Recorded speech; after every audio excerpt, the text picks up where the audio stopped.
Introducción al Evangelio según San Juan.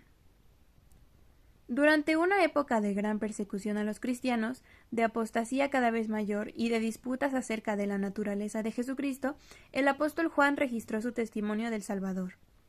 Al Evangelio de Juan a veces se le llama el Evangelio sencillo, debido a la sencillez de su lenguaje, superficialmente hablando, lo cual es notorio por el uso frecuente de palabras monosílabas y bisílabas. Sin embargo, se cree que también es el Evangelio más difícil de entender debido a la dificultad de su interpretación.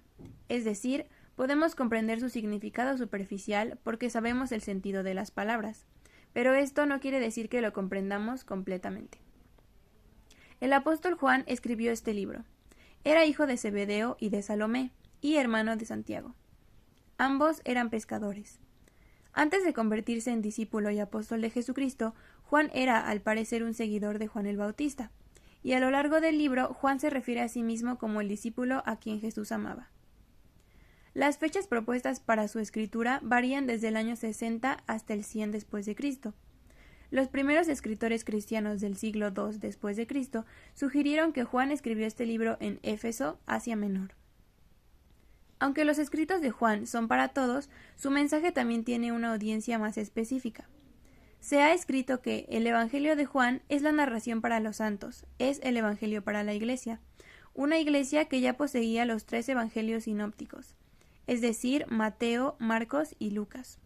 Y Juan quiso tener un documento más espiritual y profundo, es decir, una obra que les ayudase a crecer espiritualmente.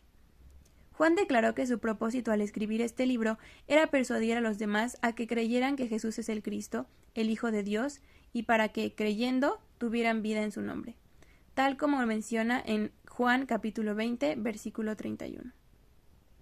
Alrededor del 92% del material de Juan no se encuentra en los registros de los otros evangelios. Esto probablemente se deba a que la audiencia a la que estaba dirigido era sin duda diferente de las audiencias a las que se dirigían Mateo, Marcos y Lucas. De los 7 milagros de los que informa Juan, 5 no están registrados en ningún otro evangelio.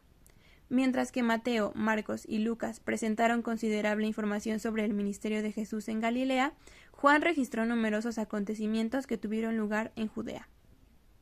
El Evangelio de Juan contiene una abundancia de doctrina, siendo algunos de sus temas principales la divinidad de Jesús como el Hijo de Dios, la expiación de Cristo, la vida eterna, el Espíritu Santo, la necesidad de nacer de nuevo, la importancia de amar a los demás y de crecer en el Salvador.